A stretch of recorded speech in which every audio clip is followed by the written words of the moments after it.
The movie Grindhouse came out more than 15 years ago and sort of brought the concept of the old Grindhouse exploitation films into the modern realm.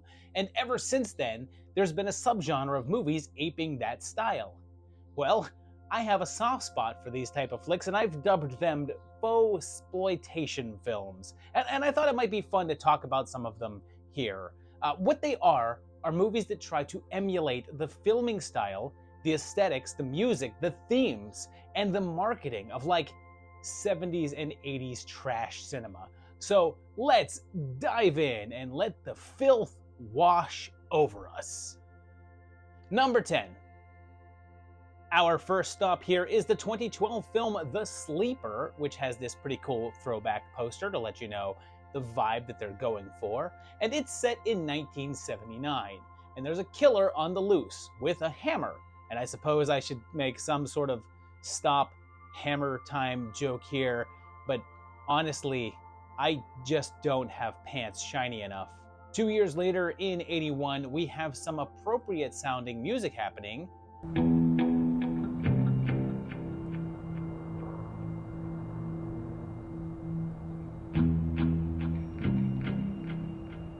And Amy is courted to join a sorority at her college. And there's a prank caller who sounds a hell of a lot like Billy from a certain Christmas that's composed of all the colors mixed together. She spots someone outside by a hedge who then disappears, and that mysterious man is entering into the house to do some more killing.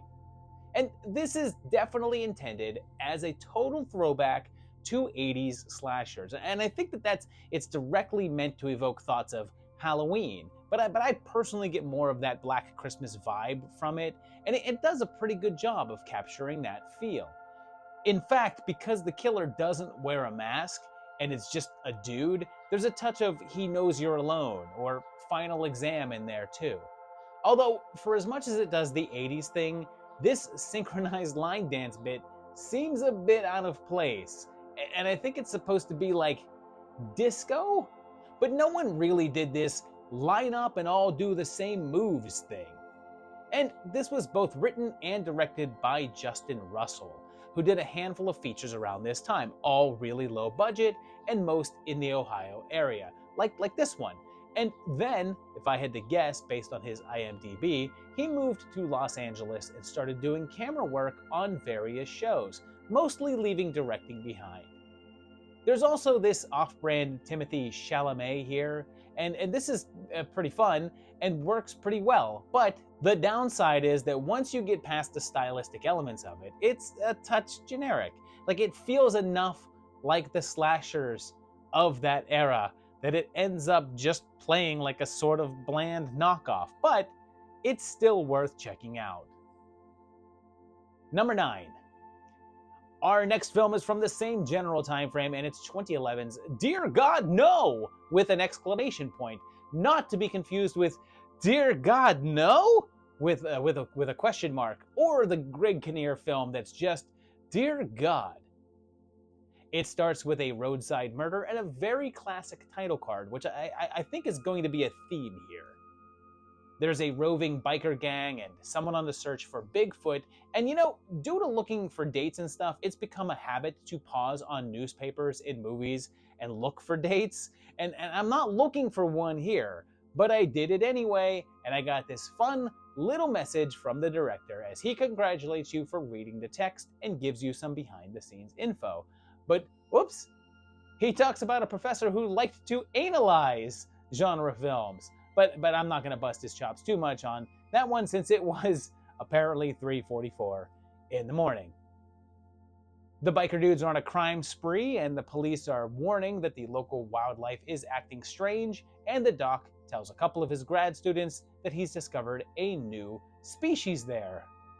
The biker squad invade the professor's house, and this was directed by James Bickert. And this is pretty interesting because he did a run of these kind of movies for a number of years, with his most recent one being in 2018, but, like Russell, switched to working for larger budgeted studio productions and worked on Ozark for half of its run in a behind-the-scenes manner.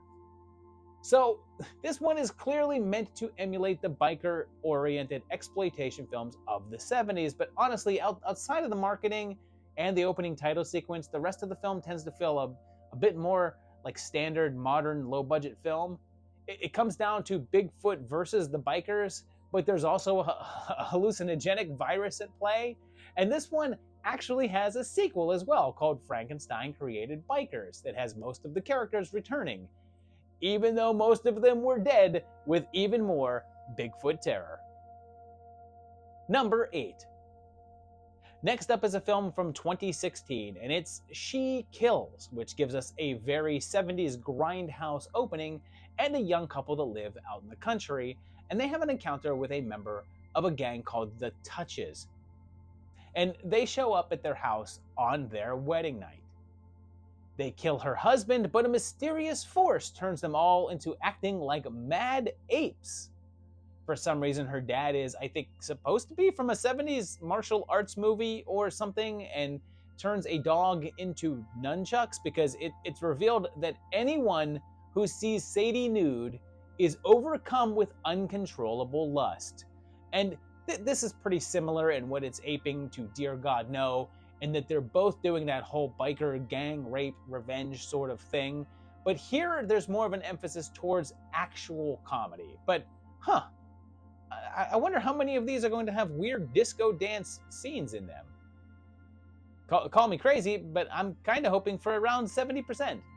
It turns out that Sadie has fire crotch, which means that her vagina is possessed by Satan, and seeing it will drive people insane. After they try to exorcise it, she gains control of it and decides to use her new powers to get revenge. And she does this dressed up like the Crow, I guess. And the director here is Ron Bonk, who I've covered before as he did the film House Shark, which had a similar tone to this one. But then it seems like he switched into producing instead for other low-budget products like Amityville Karen, Virus Shark, and Sharks of the Corn. This one does have that 70s exploitation vibe, but it lessens as it goes on, and it feels less like a tribute of those films and more like a parody version of them. And the humor is pretty hit or miss, but I don't know, the biggest problem is that it's like an hour and 40 minutes long and could probably have stood to have 10 to 15 minutes trimmed down. Number 7. This next one is from a little later, and in 2016 we got the release of The Barn, which kicks off in 1959 on Halloween, as some kids head up to a barn that is said to be off limits and unleash 3 spirits that kill. And the opening title sequence is definitely a throwback, and then it jumps 30 years to the late 80s, and we learn that every year those 3 demons get loose. It's the Boogeyman, who's like a construction worker, Hallowed Jack, a pumpkin head, and the Candy Corn Scarecrow, pretty self-explanatory. And if you knock on their door 3 times, they're set free. And who strolls in but Trash herself? And Sam and Josh are up to Halloween mischief. There's a local horror host named Dr. Rock, played by the original Jason, although when someone says Dr. Rock, all I think about is an old Ween song. Dr. Rock! Their group ends up finding the barn from the intro, so of course they do the knock, awakening the spirits, and they start killing. There's some clear homages like this Halloween 3 looking shot, and the spirits start making their way through town, and we're given their backstories. And this one's from Justin Seaman, and before this he had only done a couple of non-genre films. One was a war documentary and the other a drama, so this was his first foray into horror. After a ton of awards and accolades for this film, he jumped into it head first, and he has a string of other horror work after that. And this does a pretty good job of copying the look and the feel of the 80s flicks, although I'll say that the acting could be a bit stronger. But it was a bit of an underground hit, enough that a sequel happened in 2022 with The Barn Part 2, which took the action to 1991. And it's Halloween once again, and the demons are back in action with upgraded looks. And this one has Darcy the male girl, and Lehman returns, as does Michelle, and she's a sorority girl now, and Linnea's back too, once again swarmed by zombies. But this one also throws in some Pinhead action, and there's a new addition with a well leading to hell along with 2 new monsters, a bird thing and a pigman.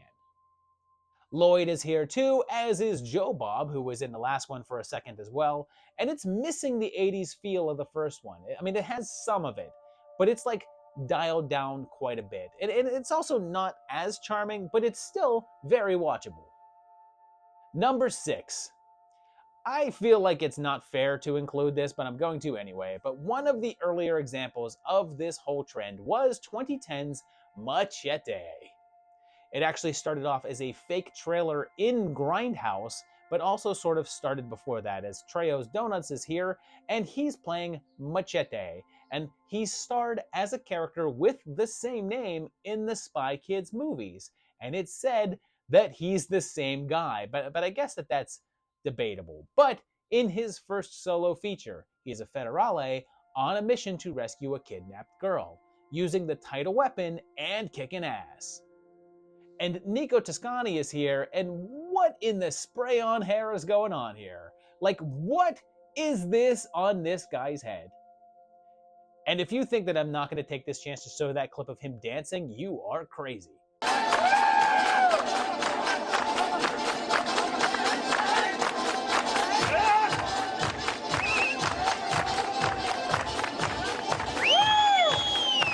Oh, and while I'm at it, ever notice how weird that Seagal runs with his little arms flailing about?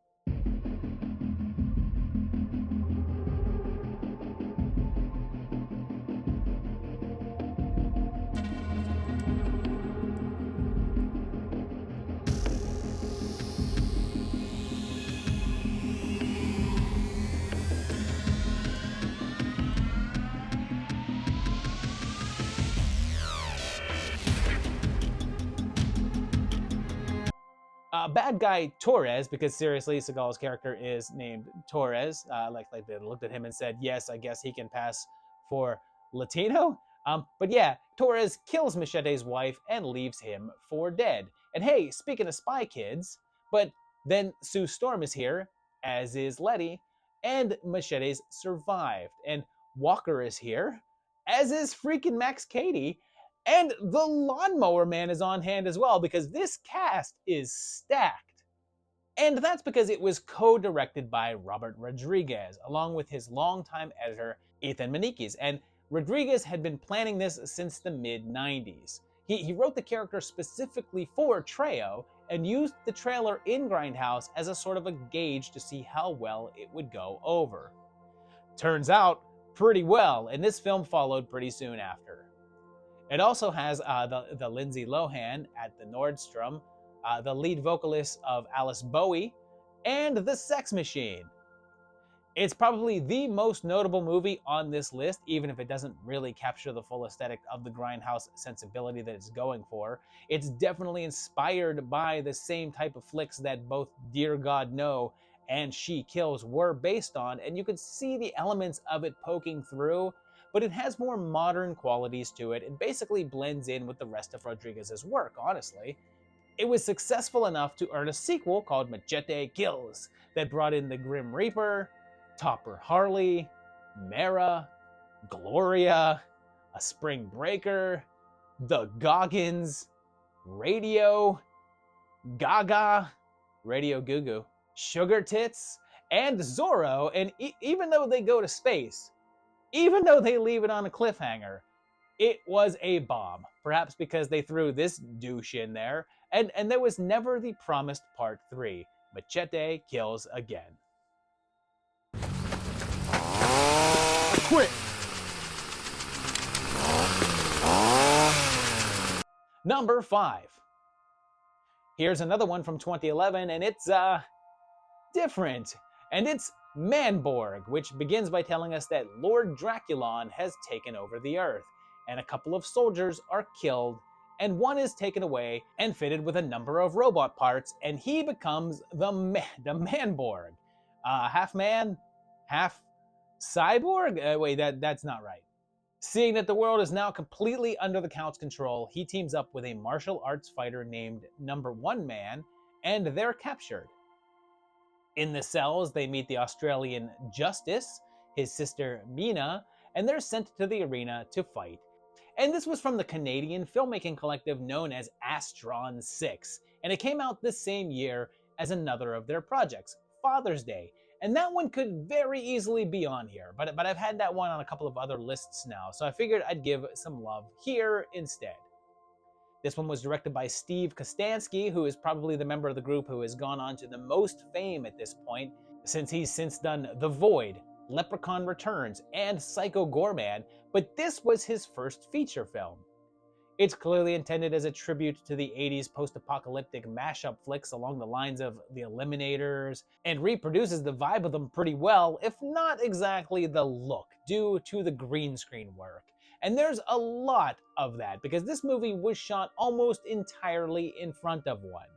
In fact, this movie was shot over the course of a year, with the post-production work taking 2 more years and was done in a garage. The budget was around $1,000, with most of the effects and costumes just thrown together with scraps that were found in dumpsters and plenty of recycling of pieces. And this is another one that I think will reflect a certain sense of humor, and it's pretty much mine to a T. Like there's parts of it that don't work, but on the whole, this is hilarious to me and works well in terms of being a love letter to those weird 80s mashups. Number 4. This next one is the biggest surprise on here, and it's 2018's The Velociraptor. And I say it's surprising because if you see this poster and this title, and it instantaneously makes you think of some of like the sci-fi stuff or like a Polonia thing, but then it starts like this. Mom and Dad!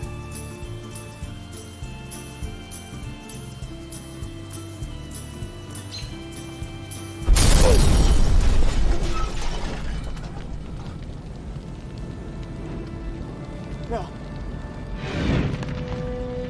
So it's pretty clear that this one is going more tongue-in-cheek. When Pastor Doug's parents are killed, he goes on a trip to China where a wounded woman gives him a claw artifact, which cuts him, and he's cursed, which causes him to transform. There's also a young prostitute named Carol, and she's rescued by Doug in the form of a giant dinosaur, which is pretty glorious, and she takes him in, but he won't believe her. The time you turned into a dinosaur and ate someone. I don't believe you. Dinosaurs never existed, and even if they did, I don't transform into one. And they have to work together to take down the evil Wei Chan, the head of a group of evil drug-dealing Christian ninjas. And this is the work of Brendan Steer, who both wrote and directed, and it was an elaboration of a fake trailer he made as a film school project back in 2010. After that went viral, he decided to go ahead and make a feature version and raised around 40 grand to make it happen.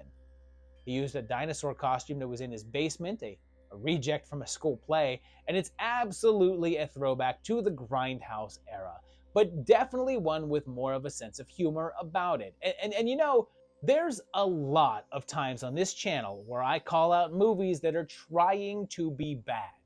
I have often contended that if you're trying to make a terrible movie, you actually have to end up being better than if you tried to make a good one, because that balance of the comedy is so fragile that if you mess it up, it's not cute or clever. It's painful. But this one is an example of doing it right. It's pretty clear that they're trying to emulate some of the crappier, low-budget elements of the Grindhouse era, but at the same time, making wry jokes that involve a modicum of talent, so it doesn't feel painful to watch. It's become a cult classic, and it appears as if there's a sequel on the way in the near future. Number 3. Also in 2011 was the classically titled Hobo with a Shotgun. Take a look at this title screen.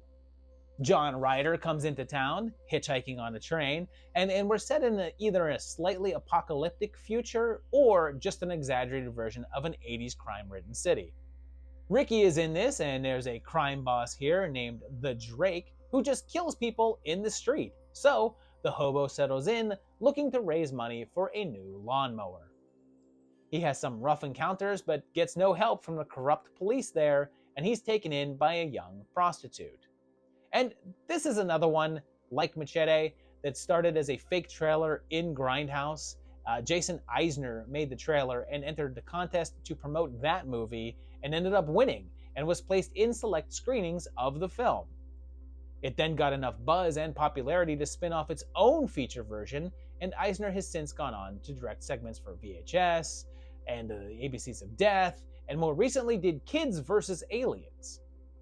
It draws a ton of inspiration from the gritty crime sagas of the late 70s and early 80s, but takes a pretty sharp turn in the final act to contain some more fantastical elements. And it didn't get great reviews when it came out. In fact, most of them were pretty bad, and I know people are kind of split on this one, but I happen to enjoy it quite a bit. It really does feel like those old flicks, like I get a real Tenement vibe from this one, and I'm all about it, especially the finale. Like the whole Rutger Hauer speech to the babies, and the introduction of the plague, and the random giant octopus. Like what was that about?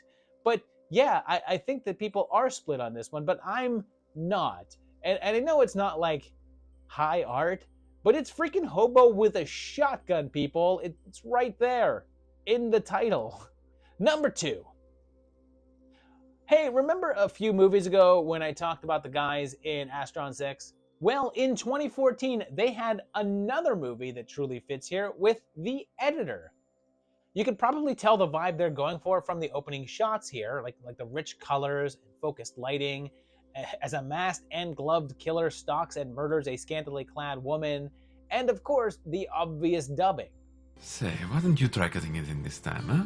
No, I can't. It's the story of a film editor with a prosthetic hand and his young assistant, Honey, I'm in our home.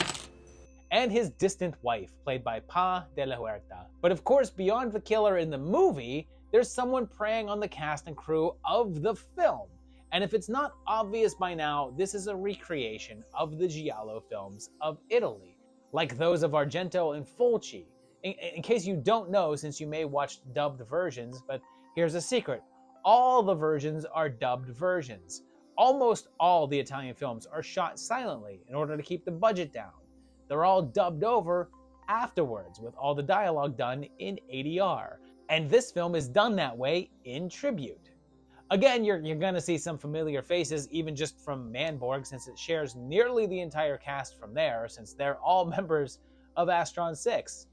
Steve Kostansky shot this one out, though, with directing duties being handled by Adam Brooks, who also plays the editor, and Matthew Kennedy, who acts as well and played the Manborg.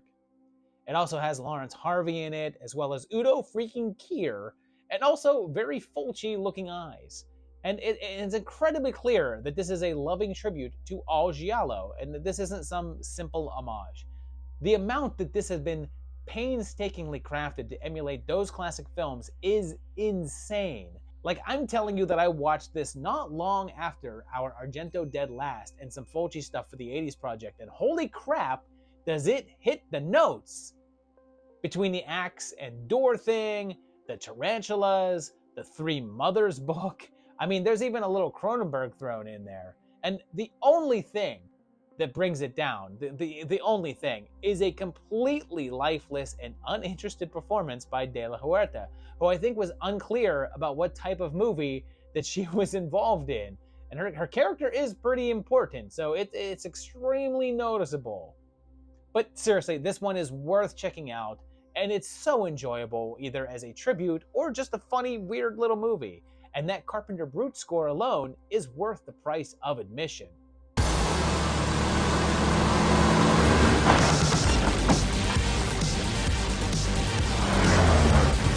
Number 1. I just love this next one, and from 2015, it's Turbo Kid, and we're again in the future, and it's an apocalyptic wasteland of 1997, and the opening credits give you exactly what they're going for here. The kid is here, and he's a scavenger who lives on his own, but there's a colony nearby where he meets tough guy Frederick, but there's trouble as people are being kidnapped and forced into battle by Richter. The kid runs into the unnervingly cheery Apple, and she follows him around, and there's tons of excessive violence, mostly courtesy of Skeletron. And things take a turn when the kid finds a working version of the Turbo Rider suit, his favorite comic book hero. And it's pretty clear that this is based on the same set of movies that Manborg is based on, although it's marginally more serious approach to it. Like, it's still a bit silly, but it's not like it's telling jokes. I actually think it does a better job reproducing the sort of anything goes feeling of those movies and feels in one way like a parody, but also does a great job of defining its own characters. Lawrence LaBeouf in particular steals the show as Apple and is absolutely charming, but honestly, everyone seems to be giving their all here. This one actually started out as a short from the anthology film The ABCs of Death, where they called it T is for Turbo, but it wasn't accepted, and instead went with a claymation short called T is for Toilet. Producer Ant Timpson really liked it though, so he suggested developing it into a feature film instead, and it was made for a shoestring budget. Not exactly Manborg's $1,000 shoestring, but still only around 60,000 Canadian. And it was by the trio of Francois Simard, Anouk Wissel, and Johan Carl Wissel, who all wrote it together as well, and have since directed the dark thriller Summer of '84, sort of take on Stranger Things with a much more depressing ending. They're also working on a sequel to the film, which is currently in pre-production, but there's a sort of prequel out there already. In 2016, they did a music video for one of the songs featured in the movie that actually shows a bit of Apple's backstory before she met up with the kid.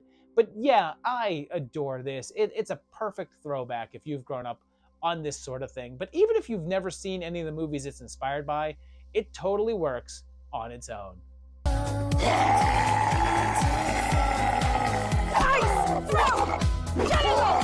So there you have it, 10 movies that are aping the style of Grindhouse exploitation films.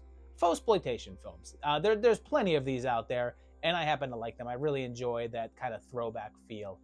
If you enjoyed these, let me know down below in the comments. I want to know about other ones that you may know of that you feel fit this description. Put that down below in the comments, because I'll do a follow-up on these at some point. Maybe we'll do another 10 more of these down the road and focus on some of the others. So comment those down below. If you haven't seen any of these and there's some that you would like to see, tell me the ones that you're interested in down below.